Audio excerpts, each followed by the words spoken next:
قام الجيش المغربي صبيحة يوم الجمعة 13 من نوفمبر من سنة 2020 على طرد مجموعة من الأفراد المحسوبين على جبهة البوليساريو بعد إقدامهم على قطع المعبر المؤدي إلى موريتانيا، والذي يعتبر المعبر الوحيد الذي من خلاله يتم تمرير السلع والبضائع المغربية صوب هذا البلد والدول الأفريقية جنوب الصحراء. يعتبر هذا المعبر الذي يسمى بمعبر القرقرات المتنفس المغربي الذي يربطه بعمقه الإفريقي. كان لزاما على الجيش المغربي التدخل بسرعة لطرد جماعة البوليساريو نظرا لكون 200 شاحنة مرابطة على المعبر. وجه أصحابها نداء استغاثة إلى كل من المغرب وموريتانيا كانوا عالقين بسبب منع البوليساريو لهم من العبور. إذا كان هذا هو المعبر البري الوحيد الذي وعبره يمكن للمغرب تصدير منتجاته إلى أفريقيا جنوب الصحراء، فكيف تظن أنه سيكون تعامل المغرب مع هذا الاستفزاز؟ نشرت دويتشي فيلي تقريرا مفصلا عن أزمة معبر القرقرات، وقالت إنه المفتاح لفهم التنافس المغربي الجزائري في أفريقيا، وقالت بأن المغرب يتوفر على الرؤية السياسية والاقتصادية الأكثر نضجا تجاه أفريقيا، عكس الجزائر التي لم يزر رئيسها السابق عبد العزيز بوتفليقة أي دولة إفريقية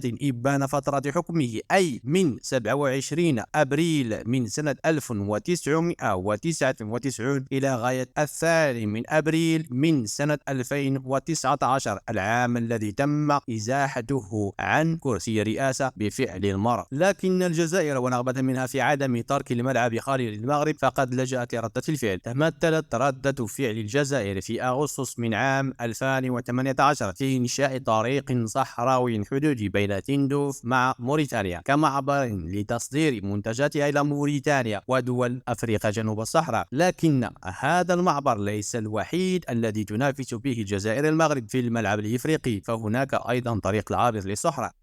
كل الطرق تؤدي إلى أفريقيا جنوب الصحراء، فماذا تعرف عنها وما هي عيوبها؟ وهل تؤدي بكفاءة الأهداف المرجو منها أم أنها وضعت ودشنت لإثبات الحضور لا غير؟ فما هي هذه الطرق وهذه المعابر؟ نبدأ بالطريق المغربي. كل ما نعرفه عن منفذ المغرب على موريتانيا وأفريقيا جنوب الصحراء هو معبر القرقرات ذائع الصيت، والذي تعبره يوميا عشرات الشاحنات أهمها شاحنات النقل الدولي، وغالبا ما تحمل الخضار والفواكه والمواد الغذائية والبيض ومنتجات البلاستيك والأنابيب والأجهزة الكهربائية والمواد الطبية والأدوية. ويتم تمرير هذه المنتجات إلى دول كالسنغال ومالي وغامبيا وساحل العاج والنيجر وتشاد وعدد من الدول الإفريقية الأخرى. وتشمل المنتوجات المارة عبر هذا المعبر المنتوجات المغربية أو الأوروبية في إطار ما هو مسموح به وفق الاتفاقيات المبرمة بين المغرب والدول الأوروبية. ويعتبر المعبر ذي أهمية بمكان، حيث أن إغلاقه من طرف جماعة البوليساريو أدى إلى إحداث جفاف في بعض أسواق موريتانيا، على اعتبار أن مجموعة من الخضار والفواكه يتم استخدامها من المغرب. فمثلا ارتفعت أسعار الطماطم بنسبة 300% في الأسواق الموريتانية جراء هذا الإغلاق. ويعتبر هذا المعبر جزء من الطريق الوطني رقم 1 الرابطة بين طنجة والقويرة على مسافة تبلغ 2379 كيلومتر، وهي كلها عبارة عن طريق معبدة من طنجة إلى الحدود الموريتانية. بل وتعرف مجموعة من التحديثات، وخاصة فيما يخص المقطع الرابط بين مدينة زنيت والداخلة، والذي من المرتقب بناء الأشغال به خلال السنة القادمة. ويمتد هذا المقطع على مسافة تبلغ 1055 كيلومتر، وسيكلف غلافا ماليا يصل إلى مليار دولار. معبر القرقرات ومعبر ينطلق من منطقة القرقرات وراء الجدار الأمني المغربي إلى الحدود الموريتانية، وتفصل مسافة بين النقطة الحدودية المغربية ونظيرتها الموريتانية، وهي المنطقة المسماة قندهار، وتتميز بالفوضى واللا قانون والتهريب. ويبلغ طول هذه المنطقة 3.7 كيلومتر، يخترقها طريق غير معبدة، وهي الطريق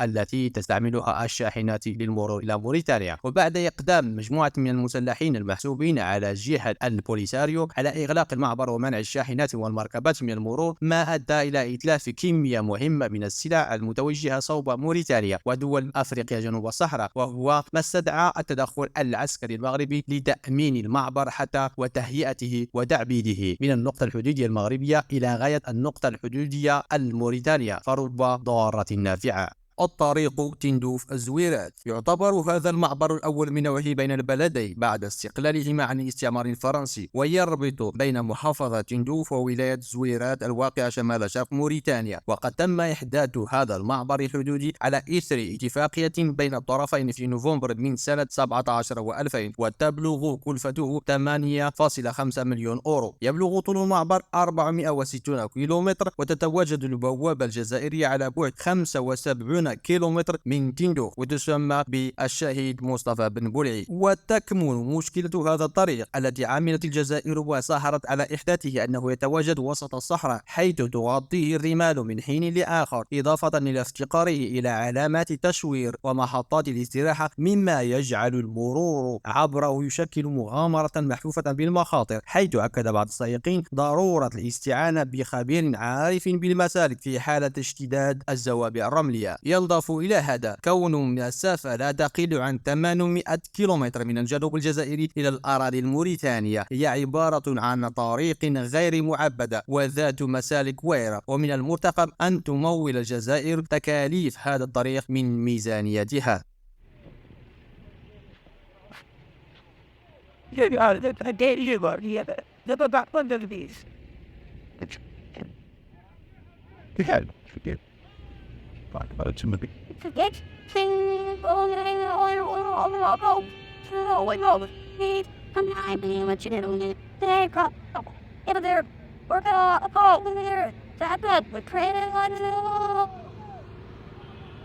وبعد افتتاح المعبر بين البلدين، قامت قافلة مكونة من عدة شاحنات مملوكة إلى الشركة العمومية الجزائرية لوجيترانس بتجريب هذا الطريق، فتبين عدم جاهزيته وعدم تنافسيته أمام الطريق التي تستعمله الشاحنات المغربية لدخول موريتانيا. والأدهى أن هناك من يقول بأن فشل هذا الطريق في القيام بالمهمة الموكولة إليه وما أدى بالسلطات الجزائرية إلى فتح ممر بحري يربط بين الجزائر وموريتانيا، حيث تقوم مباشرة تابعة دائما الدولة الجزائرية بتوصيل بضائع إلى موريتانيا كل 20 يوما.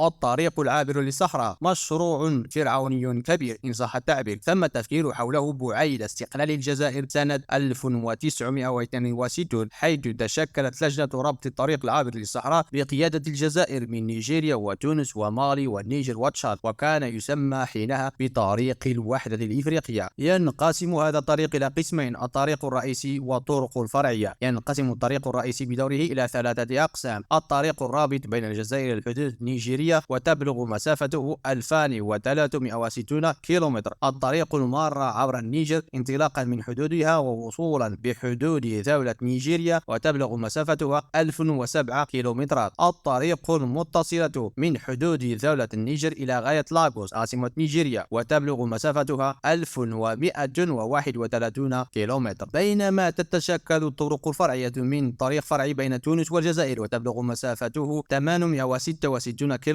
طريق فرعي بين مالي والجزائر، وتبلغ مسافته 2461 كيلومتر. طريق فرعي بين تشاد والنيجر، وتبلغ مسافته 1197 كيلومتر. ولظروف سياسة واقتصادية عاشتها دول المجموعة، ظل المشروع يتقدم ببطء على مدار 6 عقود كاملة قبل أن يتحرك بقوة من الجانب الجزائري خلال العشرينية الأخيرة بفضل البحبوحة النفطية. وتراهن الدول الست على هذا الطريق قصد مضاعفة المبادرات التجارية برا وتخفيض تكاليف النقل. وتعرف الأشغال بالمشروع تعثرا، حيث أنه إلى حدود سنة 2021 فإن الأشغال لم تتم الانتهاء منها، حيث أن الكاتب العام للجنة ربط الطريق العابر للصحراء الجزائري سيد محمد عيادي قد صرح بتاريخ 28 من ماي الماضي بأن الأشغال على هذا الطريق قد انتهت بنسبة 80%، بقيت 10% في طور الإنجاز، أما 10% الباقية الأخرى فلم تراوح مكانها، حيث لا زالت لم تعبد ولم تباشر الأشغال بشأنها. ويرى مراقبين في أنه حتى وإن انتهت الأشغال فإن هذا المشروع سيصطدم بالواقع الأمني في منطقة الساحل، وخاصة في مالي أو شمال النيجر، حيث تنتشر الجماعات المسلحة. وقد ورد في دراسة أنجزها الصندوق الإفريقي للتنمية سنة 2013 بأن المشكل الأمني وارد في المنطقة المعنية بهذا المشروع. وقد شاهدنا كيف أن سائقين مغاربة عزل قد تم رميهم بالرصاص بمالي وهم يقودون شاحنات حملات محملة بالبضائع المغربية. ينضاف إلى المشكل الأمني ضرورة إيجاد حل للزوابع الرملية التي تغطي هذه الطرقات، حيث أورد الصندوق الإفريقي للتنمية هذا المشكل بجانب المشكل الأمني، مما يستوجب معه توفير أموال إضافية للصيانة وإجلاء الرمال فوق الطرق. فيما يخص المردودية فهي محل شكوك نظرا للعدد القليل للمركبات التي تمر عبره، لكن ومن أجل تحسين هذه المردودية فإن الجزائر ونيجيريا تعتزمان في المستقبل تمرير أنبوب الغاز عبره إضافة إلى كابل للألياف البصرية، ناهيك عن مشاكل أخرى تتمثل في عدم توحيد الإطار القانوني والجبائي لتسهيل مرور البضائع. فمثلا بعض المنتجات تستوردها النيجر من تونس، لكن الجزائر لا تسمح بمرورها عبر أراضيها، مما يضطر النيجر إلى استيرادها عبر ميناء دوالة الكاميروني. ويرى محللين أن الهدف من هذا المشروع سياسي أكثر منه اقتصادي، ويتجلى أولا في استبعاد المملكة المغربية في حين تم إشراك تونس الجارة الشرقية للجزائر. ثانيا، وانطلاقا من تحليل معطيات التجارة الخارجية الجزائرية، سيتبين بالملموس أن دول جنوب الصحراء لا تربطهم بالجزائر علاقات تجارية مهمة، باستثناء تونس التي يربطها بالجزائر الاتفاق التجاري التفاضلي الذي دخل حيز التنفيذ في مارس من سنة 2014، حيث